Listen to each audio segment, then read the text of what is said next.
নমস্কার, story officially চ্যানেলে আপনাদের প্রত্যেককে স্বাগত।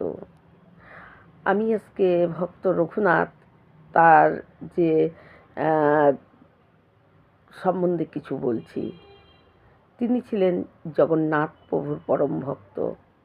জগন্নাথ প্রভু রঘুনাথকে খুবই ভালোবাসত, আর রঘুনাথ জগন্নাথ প্রভুর পরম ভক্ত ছিল। আসলে রঘুনাথ যেই পরিবারে জন্ম হয়েছে, তিনি ছোটোর থেকে দেখেছে যে তার বাড়িতে প্রতিদিনই সন্ত মানে বৈষ্ণব, সাধু, গুরু, বৈষ্ণব তাদের খুব আসা যাওয়াই ছিল। তারা সেখানে তার বাড়িতে খাওয়া দাওয়া করত। তার পিতা মানে খুব এই ভক্তি তার ভিতরে ছিল। তাদের বাড়িতে নিত্য হরিনাম এবং বৈষ্ণব আসত, বৈষ্ণব সেবা, সাধু, এরকম মহাত্মা পুজো, এগুলো লেগেই থাকতো তার বাড়িতে। তাই রঘুনাথ ছোটোর থেকে এইভাবে দেখে দেখে সে বড় হয়। যখন তার 17 বছর মাত্র, তখন তার পিতা এক কন্যার সঙ্গে তার বিয়ে দিয়ে দেয়। কিন্তু রঘুনাথ বিয়েতে তার কোনো মতলব ছিল না। বিয়ে বাবা দিয়েছে এইটুকুই। তারপরে যে বউ, তার স্ত্রী তার মতন করে থাকতো, আর সে তার মতন করে পুজো, তপ, জপ, ধ্যান, প্রভুকে নিয়েই থাকতো। কিন্তু তার বাবা অসুস্থ যখন হয়, তখন রঘুনাথকে বলে যে, বাবা, আমার মৃত্যুর পর যদি কেউ এসে বলে যে আমি কিছু টাকা পাই, সেই টাকা কিন্তু তুমি তাকে দিয়ে দিও। হ্যাঁ, তুমি না দেওয়া করো না। রঘুনাথ, আমাকে তুমি কথা দাও যে আমার মৃত্যুর পর যদি কেউ কিছু চাইতে আসে, তুমি তাকে সেটা দিয়ে দিবে। তো তার পিতার কথা, আর রঘুনাথ তো এইরকমই, যার কোনো অর্থ, টাকা পয়সা, বাড়িঘর, তার কোনো ওই সব বিষয় আশয় নিয়ে তার কোনো মতলবই নেই। সে ভগবানের নাম, জপ, তপ এগুলো করেই তার দিন যায়। তখন তার বাবাকে সে কথা দেয়, এবং এইভাবে তার বাবার মৃত্যু হয়ে যাওয়ার পরে সেইখানে সমস্ত লোকেরা এই কথাটা জেনে গেছে যে তার কাছে যে যা চাইবে, সে বাবাকে কথা দিয়েছে সে দিবে। তাই সবাই কি করে, জোট বাঁধে, এবং প্রতিদিনই কেউ না কেউ 2 জন, 4 জন, 5 জন, 10 জন করে এসে তার কাছে কিছু চায়, আর তার বাবাকে যেহেতু কথা দিয়েছে সে দেয়। দিতে দিতে দিতে রঘুনাথ শেষে বাড়ি শুদ্ধ তার চলে যায়। তার মাথা গোঁজার মতো জায়গা নেই। তখন এদিকে ওই কন্যা, সে একা কি করবে? রঘুনাথ তো সে মানে তার যে বিয়ে হয়েছে, বা তার যে এটা স্ত্রী, সে শুধু বিয়ে করে তার বাবার কথা মতো বিয়ে করে এসেছে। তার বিয়ে এইসব বিষয় নিয়ে তার কোনো মতলব নেই। তাই তখন সেই কন্যা তার বাবার বাড়িতে চলে যায়। আর রঘুনাথের আর কিচ্ছু নেই, মাথা গোঁজার মতো ঠাঁই নেই। তখন রঘুনাথ কী করে, জগন্নাথপুরীতে চলে যায়, এবং জগন্নাথপুরীতে গিয়ে সে কী করতো, মন্দিরেই এক কোণায় বসে জগন্নাথ প্রভুর নাম কীর্তন এগুলো করতো, সারাদিন প্রভুর নাম করতো। আর ওই জগন্নাথপুরীর থেকেই তার প্রসাদ পেত, সেটাই খেত। আর রাতের বেলা দুয়ার আছে, সিংহদ্বার, সেখানে ঘুমিয়ে পড়তো। এই ছিল রঘুনাথের জীবন। আর এইদিকে ওই কন্যা তার বাপের বাড়িতে চলে যায়, এবং বাপের বাড়িতে তার 7 দাদা আর মা বাবা, তারা সবাই ছিল। কিন্তু সেই কন্যাকে না জিজ্ঞাসা করেই তারা কি করে, ওই রাজার, ওখানকার রাজার মন্ত্রীর সঙ্গে এই কন্যার বিয়ে ঠিক করে। কিন্তু এই বিয়েতে কন্যার মত আছে কি না তাকে কিচ্ছু জানায়নি। তারা নিজেরা বিয়ে ঠিক করছে। মন্ত্রীর সঙ্গে। এমনকি বিয়ের দিনও তারা ঠিক করে ফেলে যে ফাল্গুনী পঞ্চমীর দিন বিয়ের দিন ঠিক করে। কিন্তু ওই কন্যা যখন জানতে পারে তখন তখনকার দিনে যেহেতু মেয়ে, তার মধ্যে বিয়ে হয়ে বাপের বাড়িতে আছে, তাই সেই মেয়ের সেইভাবে কথা বলার মতন কোনো অধিকার ছিল না। সে তো কিন্তু সেই মেয়ে এই বিয়েতে কোনো মতেই তার রাজি ছিল না। সে রঘুনাথকেই তার স্বামী বলে মানত, যে রঘুনাথই আমার স্বামী, সে যদি কোনো দিন সে আমাকে নেয় আমি তার কাছেই চলে যাব, তাছাড়া এইভাবেই বাকি জীবন কাটিয়ে দেব। কিন্তু রঘুনাথকে দেখতো, জগন্নাথকে খুব ভালোবাসে, তাই সেও জগন্নাথ জগন্নাথ করত এবং সেও জগন্নাথকে খুব ভালোবাসত, জগন্নাথের নাম করত। কিন্তু যখন নাকি দেখে যে তার বাবারা বিয়ে ঠিক করছে, কিন্তু ওই মন্ত্রীর সঙ্গে বিয়ে ঠিক করেছে, সেই মন্ত্রীর স্বভাব চরিত্র একদম ভালো ছিল না, খুব দুষ্ট চরিত্রের একজন মানুষ ছিল। কিন্তু তখন তার বাবারা যখন সব ঠিক করে আসে, তখন ওই রঘুনাথের স্ত্রী সে আর কি করবে কিছুতেই বুঝে পাচ্ছে না। কিন্তু তখনকার দিনে যে যার গর্ভ থেকে জন্ম হতো, কিন্তু লালন পালন করার জন্য আর একজন থাকতো, সে তাকে বলা হতো ধাইমা। তাই ওই মেয়েকে যে লালন পালন করেছে সেই ধাইমা সেখানে আসে। তখন ধাইমাকে সে সব বলে যে আমার বিয়েতে মত নেই, আমাকে জোর করে ওই মন্ত্রীর সঙ্গে বিয়ে দেওয়ার জন্য মা বাবা আর দাদারা বিয়ে সব কিছু ঠিক করেছে, কিন্তু আমি এই বিয়ে করতে পারবো না, আমি এই বিয়ে করব না, আমি যদি আমার প্রাণ দিতে হয় আমি প্রাণ দিয়ে দেব, কিন্তু আমি বিয়ে করব না, তুমি আমাকে একটা উপায় বলো। তখন ধাইমা বলে যে এই বিয়ে করবি না, এর থেকে আর এদের হাত থেকে রক্ষা পাওয়ার কোনো উপায় নেই, একটাই উপায় আছে, যে আমাদেরই ওই পাড়াতেই কয়েকজন পুরী জগন্নাথ প্রভুকে দর্শন করার জন্য পুরী যাচ্ছে, জগন্নাথ প্রভুর দর্শনের জন্য পুরী যাচ্ছে, তাই তুই একটা চিঠি লেখ এবং সেই চিঠি যদি ওদের হাতে দিই এবং রঘুনাথকে বলবো এই চিঠিটি দিয়ে দিতে, তারা যদি খুঁজে পায় তাকে চিঠিটা দিতে বলবো। তখন সেই কন্যা একটা চিঠি লেখে যে আমার বিয়ে ঠিক করেছে ওই মন্ত্রীর সঙ্গে, যদি তুমি আসো, এসে আমাকে নিয়ে যাও, না হলে আমি ওই বিয়ে করব না, আমি হলো প্রাণ ত্যাগ করে দেব বলে তখন সেই চিঠিটা লিখে সেই ধাইমার হাতে দেয়। ধাইমা যারা পুরী যাচ্ছিল তাদেরকে দেয়, তারা খুব ভালো মানুষ ছিল, তাই তারা বলে যে যতদিন ওই রঘুনাথকে না খুঁজে পাবো আমরা পুরীর থেকে আসবো না, আমরা চিঠি দিয়ে তারপরেই আসবো। তারপরে তারা যখন পুরীতে চলে যায় ওই চিঠি নিয়ে, কিন্তু রঘুনাথকে খুঁজে খুঁজে খুঁজে পায় না। কিন্তু রঘুনাথ সারাদিন ওই জগন্নাথ মন্দিরে ওই প্রসাদ টোসাদ খেত, রাতে সিংহদ্বারে ঘুমাতো, আর সমুদ্রের ধারে ভগবানের জগন্নাথের নাম জপ তপ, জগন্নাথকে গান এগুলোই করতো। তারপরে তারা একদিন দেখে, খুঁজতে খুঁজতে তারা দেখে যে সিংহদ্বারের সামনে একজন ভিখারির মতন সে বসে আছে এবং তাকে যায় জিজ্ঞাসা করে, আপনি কি রঘুনাথ? বলে হ্যাঁ। বলে যে আপনাকে এই চিঠিটা দিয়েছে। তখন সেই চিঠিটাকেও জগন্নাথ প্রভুকে রঘুনাথ বলে যে প্রভু, তোমার জন্য চিঠি এসেছে, এই চিঠিটা ভগবানকে নিবেদন করে তারপর সে চিঠিটা খুলে পড়ে দেখে যে যদি তাকে ওই বিয়ের হাত থেকে বাঁচানো যায়, রক্ষা করা হয়, তাহলে তাড়াতাড়ি যেন চলে আসে। কিন্তু তখন শুক্ল পূর্ণিমা, শুক্ল পঞ্চমী দিন বিয়ে ঠিক করেছে, আর শুক্ল পঞ্চমী আসতে আর 10 দিন বাকি আছে। আর এদিকে রঘুনাথ যদি তখনকার হেঁটে ওখান থেকে তাদের তার শ্বশুরবাড়িতে যায়, সেখানে তাহলে লাগবে 1 মাস। কিন্তু 1 মাস যদি লাগে তাহলে রঘুনাথ 1 মাস ধরে পৌঁছাতে পৌঁছাতে তার আগে তো তার বিয়েই হয়ে যাবে, আর না হলে তার প্রাণ সে দিয়ে দিবে।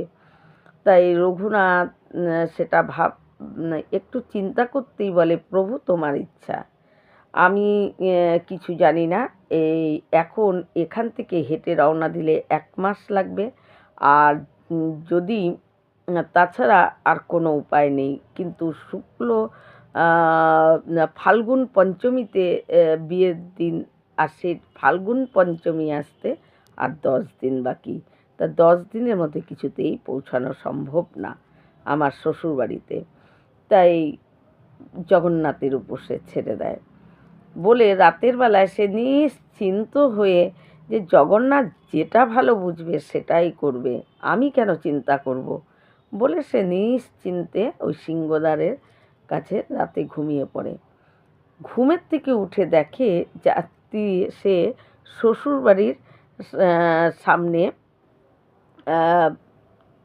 ওইখানে সে জেগে চারিদিকে ভাবছে যে আমি কি স্বপ্ন দেখছি। তারপরে সমস্ত লোক যখন যায় তাদেরকে জিজ্ঞাসা করে, এটা কি জগন্নাথ পুরী? বলছে, আরে এটা কেন পুরী হবে, এটা পুরী না তো। তখন বলে যে আমি জেগে আছি? বলে হ্যাঁ, আপনি জেগে আছেন। তখন ও ভাবে যে কে আমাকে এখানে নিয়ে আসলো, রাতের বেলায় আমি ঘুমালাম জগন্নাথ পুরীর সিংহদ্বারে, আর সকালে ঘুম থেকে উঠে দেখছি আমি এখানে শ্বশুরবাড়ির দুয়ারের মানে গেটের সামনে। তখন সে কি করে, ওই শ্বশুরবাড়ির গেটের সামনেই বসে থাকে। কিন্তু যখন শ্বশুরবাড়ির তার ভাইরা তার মা দেখে, তারা তখন ভাবে সর্বনাশ, এ কি করে আসলো। এখন আমরা যে বিয়ে ঠিক করেছি, এখন যদি আমরা থাকতে আমরা অন্য ওই মন্ত্রীর সঙ্গে বিয়ে দিই, তাহলে পাড়ার মধ্যেও তো একটা হল্লা হয়ে যাবে, এবং কেউ তো সেটা মেনে নেবে না, আর আমার মেয়েও তো মানবে না। তখন আর এই ভিখারির সাথে আমার মেয়েকে দেব, এই ভিখারির হাতে, তাও তো করতে পারবো না। তখন তারা কি করে, ষড়যন্ত্র করে তার, এবং কি করে তাকে, যাতে বাইরের লোক বেশি মানুষ তাকে দেখতে না পায়, তাকে তাড়াতাড়ি করে জামাই আদর করে আসো আসো জামাই বলে তাকে ভেতরে, রঘুনাথকে ভেতরে নিয়ে আসে। নিয়ে এসে তখন তার ওই মেয়ের মা আর তার 7 ভাই আর পিতা মিলে তারা ষড়যন্ত্র করে যে এখন যদি রঘুনাথ থাকতে, আমরা তো মন্ত্রীর সঙ্গে মেয়ের বিয়ে দিতে পারবো না, কিন্তু ওখানে তো কথা দিয়ে দিয়েছি, আর এই ভিখারির কাছে মেয়েকে দেব, এই ভেবে তখন হচ্ছে একটা কিছু পথ বের করতেই হবে। তখন তারা কি করে, মানে এতটা জামাই আদর করছে, কিন্তু রঘুনাথের স্ত্রী সে একটু যখন দেখছে যে এতটা জামাই আদর করছে, তখন তার ভিতরে সন্দেহ হয়, এবং সন্দেহ হয়। তারপরে যখন পরের দিনকে বলে যে বাবা আজকে তুমি এখানে খাওয়া দাওয়া করবে বলে অনেক রকম রান্না করছে, কিন্তু তারা মনে মনে প্ল্যান করে যে প্রত্যেকটা রান্নার মধ্যেই বিষ মিশিয়ে দেবে। কিন্তু যখনই তার মেয়ে রান্নাঘরে আসতে চায়, বলে না না না, তুমি এখানে আসবে না, আসবে না। বলছে মা, আমারও তো স্বামী, আমি একটু কিছু করি না, কিন্তু কিছুতেই না, যাও যাও করে তাকে ঘরের মধ্যে ঢুকিয়ে দেয়। এবং তারা তো বিষ মিশাবে না, কারণ তারা সমস্ত রান্না করে বিষ মিশায়। কিন্তু যখন নাকি সেদিনকে আবার ধাইমা আসে, ধাইমা আসার পর তখন সেই মেয়ে বলে যে আমি বুঝতে পারছি না, এতটা জামাই আদর কেন করছে, এতটা আদর কেন ওকে করছে, নিশ্চয়ই কোনো মতলব আছে, অথচ আমাকে যেতে দিচ্ছে না কেন, সেটাও আমি বুঝতে পারছি না। তখন ধাইমা, আপনি একটু ভিতরে, আপনার তো যাওয়ার অধিকার আছে, আপনি একটু ভিতরে গিয়ে একটু কিছু আভাস যদি পান আমাকে বলে যান। তখন ধাইমা ভেতরে যায় এবং তার মার সঙ্গে এদের সঙ্গে কথাবার্তা বলে, এবং কানা ঘোষাতে তার ধাইমা বুঝতে পারে যে সমস্ত খাওয়ারেই বিষ মিশিয়ে দেবে, তার জন্য এত আদর। তখন সে এসে বলে কি যে সমস্ত খাওয়ারে বিষ মিশিয়ে দিবে। দিয়ে তোমার স্বামীকে মারার চেষ্টা করছে। পরের দিনকে বলে দিবে যে কাল সর্প দংশনে এর মৃত্যু হয়েছে, এটা রটাবে, এই প্ল্যান আছে। তখন ওই মেয়ে কোনো রকমে যখন নাকি সমস্ত খাবার তারা তৈরি করে রাখে, তখন সেই মেয়ে কী করে ওই একটা তেজপাতার উপর শুধু এইটুকু লিখে বিষ লিখে আর মনে মনে ভাবে যে থালায় মিষ্টি আছে, সেই মিষ্টির থালার মধ্যে তেজপাতাটা রেখে দেয়।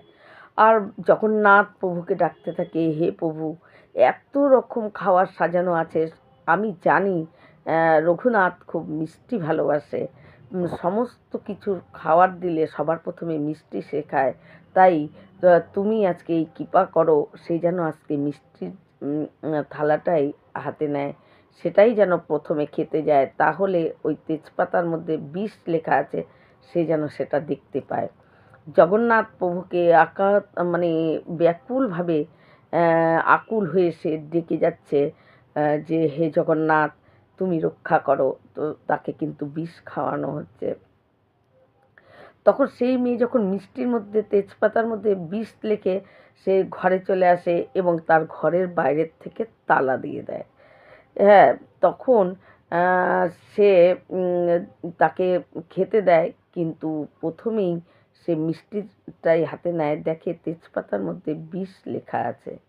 প্রথমে বিষ লেখা দেখেও রঘুনাথ কিছু বুঝতে পারেনি, কিন্তু বিষ লেখা দেখার আগে সে জগন্নাথ প্রভুকে সব নিবেদন করে, কারণ সে তো ভগবানের জগন্নাথের প্রসাদ ছাড়া সে কিছু গ্রহণ করে না রঘুনাথ, তাই জগন্নাথের কে সমস্ত কিছু নিবেদন করে দেয়। তারপরে যেই মিষ্টিটা মুখে দিবে তখন দেখে তেজপাতার মধ্যে লেখা বিষ। তখন সে বুঝতে পারে রঘুনাথ যে এই সব খাবারের মধ্যে বিষ আছে, কিন্তু যেহেতু আমি প্রভুকে নিবেদন করেছি, তাই এই বিষ আমি প্রভুকে নিবেদন করেছি, এখন যদি আমি বিষ বলে না খাই এটা তো আমার অপরাধ হবে, কারণ আমি প্রভুকে বিষযুক্ত খাবার খাইয়ে আমি তার প্রসাদ খাবো না, এটা তো হতে পারে না।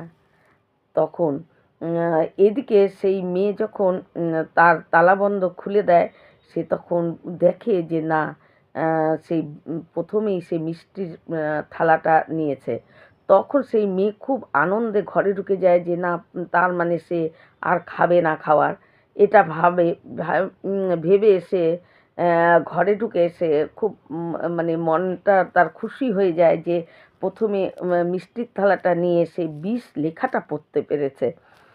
তাই তখন সে কী করে এই আনন্দ পাচ্ছে, মনে মনে খুশি হচ্ছে, কিন্তু এদিকে রঘুনাথ ভাবে যে বিষ হোক আর যাই হোক আমি খাবই, যেহেতু আমি জগন্নাথ প্রভুকে নিবেদন করেছি তাই আমি এটা খাবই বলে সেই বিষযুক্ত খাবার খায়। খাওয়ার পরই তারপর সমস্ত শরীর তার নীল হয়ে যায় এবং সে প্রায় মৃত্যুই হয়ে যায়। সে এমনভাবে অচেতন হয়ে ঘুমিয়ে পড়ে, তারা তো সবাই ভাবছে মৃত্যু হয়ে গেছে, কিন্তু তখন সেই বিষযুক্ত খাবার যখন সে খেয়ে নিয়েছে, সেটা যখন তার স্ত্রী জানতে পারে, তখন তার খুব কান্নায় জগন্নাথ প্রভুকে সে অকাতরে ডাকছে, হে প্রভু তুমি রক্ষা করো, তুমি তুমি ছাড়া আর কোনো গতি নেই, তুমি রক্ষা করো। তখন সেই মেয়ে চুপ করে যখন এসে দেখে, তখন দেখে মানে রঘুনাথ জগন্নাথকে স্বয়ং দর্শন পাওয়ার আগেই তার স্ত্রী জগন্নাথের দর্শন পেয়ে গেছে। দেখে নীল বর্ণ অপূর্ব সুন্দর একজন, সে হলো পীতাম্বর পরা সুন্দর, সে হলো রঘুনাথের সারা শরীর কী করছে, গা নেড়ে দিয়ে বলছে, আরে রঘুনাথ যাক, জেগে দেখ। কিন্তু রঘুনাথ মনে মনে যখন নাকি সে জাগে, রঘুনাথ জাগার সাথে সাথে সে অন্তর্ধান হয়ে যায়। আর কিন্তু রঘুনাথের স্ত্রী তার সে দেখতে পায় জগন্নাথকে, ভগবান কৃষ্ণকে, যে অপূর্ব মূর্তি, কিন্তু রঘুনাথ জাগতেই ভগবান অন্তর্ধান হয়ে যায়। এবং রঘুনাথ মনে মনে ভাবে যে এত গভীর যেন খুব গভীর ঘুমের থেকে সে উঠল, কিন্তু রঘুনাথ বুঝতে পারে যে এত গভীর আমি তো ঘুমাতে পারি না, আসলে আমি তো বিষ খেয়েছিলাম, তার মানে আমি মরেই গিয়েছিলাম, প্রভু এসে আমাকে বাঁচিয়ে তুলেছে বলে তখন রঘুনাথকে যখন দেখে যে রঘুনাথ বেঁচে আছে, তখন তার ভাইরা এবং তার বাবা তারা সবাই বলাবলি করছে, আরে বিষ মানে কি নকলি বিষ ছিল নাকি, কেন বিষে খেয়েও সে বেঁচে গেল। তখন রঘুনাথ তাদেরকে বলে যে আমি যাচ্ছি, আপনারা যদি আপনাদের মেয়েকে বিয়ে দিতে চান তাহলে মেয়ের থেকে একটা অনুমতি নিয়ে তারপর আপনার মেয়েকে এই বিয়ে দিবেন। আর যদি আপনার মেয়ে বিয়েতে রাজি না থাকে তাহলে আপনার মেয়েকে আমি নিয়ে চলে যাচ্ছি। কিন্তু এই কথা শোনা পর তারা তো জানেই যে তার মেয়ে কোনো মতেই রাজি না, তার মেয়ে রঘুনাথকেই স্বামী, মনে প্রাণে তাকেই স্বামী বলে মেনে নিয়েছে।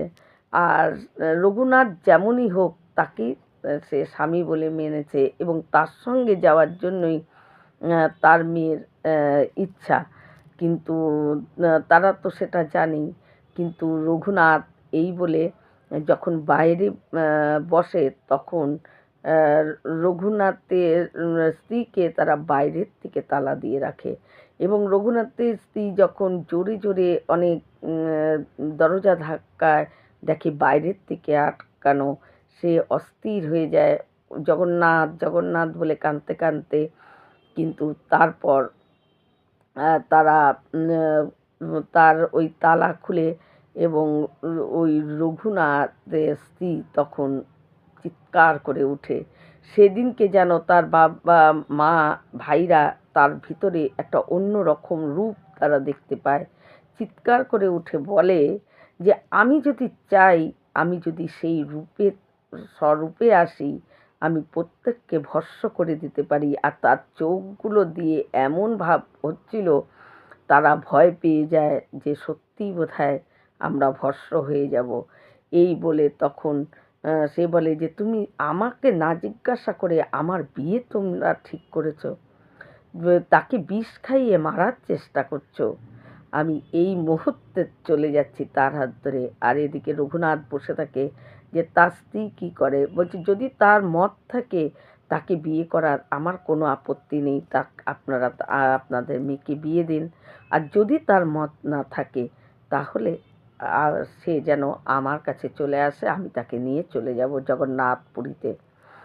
কিন্তু যখন সেই মেয়ে চলে আসে, রঘুনাথের স্ত্রী তার বাবাদেরকে সেদিনকে সে খুব রেগে গিয়ে এবং ভস্ম করে দেবে এই রকম একটা হুমকি দিয়ে তখন রঘুনাথের হাত ধরে চলে যাচ্ছে। কিন্তু যখন যায় তখনও তারা ওই ভাইরা আর তার মা বলে যে এই মন্ত্রীকে গিয়ে খবর দাও যে এক ভিখারি সে আমার মেয়েকে নিয়ে চলে যাচ্ছে, তুমি যদি পারো তো তার থেকে কেড়ে নিতে পারো, নিয়ে নাও। মন্ত্রী এই কথা শুনে দুনিয়ার সৈন্য সামন্ত নিয়ে মন্ত্রী ছুটছে এবং ওই ঘোড়ার শব্দ পেয়ে রঘুনাথের স্ত্রী সে তো খুব ভয় পেয়ে যায়। রঘুনাথ তখন তাকে বলে কোনো ভয় নেই, কোনো ভয় নেই, তুমি কেন চিন্তা করছো, যে বাঁচানোর সেই বাঁচাবে সে যদি চায়। তারপরে যখন নাকি সেই মন্ত্রী দেখে যে একটা সামান্য ভিখারি আর ওই মেয়ে, একে ধরার জন্য আবার সৈন্য লাগে নাকি, তখন সৈন্যদেরকে ওখানেই দাঁড় করায়, বলে আমি যাচ্ছি।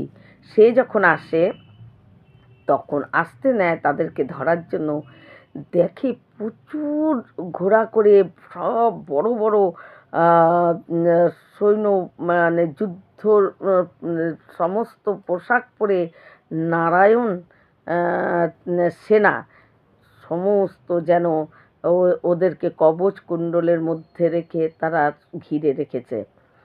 এবং ওই দেখে সেই মন্ত্রীর আর সাহসও হয়নি যে একা তাদের কাছে যাবে, সে তখন ফেরত চলে যায়। আর ওইখান থেকে ওই নারায়ণ সেনারা তাদেরকে ঘিরে নিয়ে একদম জগন্নাথ পুরী অবধি তারা যায়, তাদেরকে পৌঁছে দেয় পুরীর মন্দির অবধি। দিয়ে তাদেরকে কে বলে, তারা তখন তাদেরকে বলে যে আপনারা আমাকে রক্ষা করেছেন এই বলে, এবং তারা তারপর চলে যায়। এবং সবাই যখন জানতে পারে তখন পুরীরই মন্দিরের সামনে একটা তাদেরকে সুন্দর বাড়ি তৈরি করে দেয়। সেই বাড়িতেই তারা দুজন ওই জগন্নাথ প্রভুর নাম করে তারা দুজন সেখানে পরবর্তী সময় তারা দুজন ওই জগন্নাথ পুরীর মন্দিরে তাদেরকে যখন সবাই জানতে পারে যে রঘুনাথ সমস্ত কিছু দান করে দিয়ে আজকে সে ভিখারি, তখন সবাই তাদেরকে একটা ঘর তৈরি করে দেয় এবং সেই ঘরে তারা প্রভুর নাম করে বাদবাকি জীবন তারা কাটিয়েছে। তাই রঘুনাথ এই রকমই তার জীবনী ছিল। পরবর্তী সময় মানে সে জগন্নাথের এতটা প্রিয় ভক্ত ছিল, জগন্নাথ ছাড়া জগন্নাথ তাকে এইভাবে রক্ষা করেছে। এই রকম ভিডিও পাওয়ার জন্য আমার চ্যানেলটিকে সাবস্ক্রাইব করবেন। নমস্কার।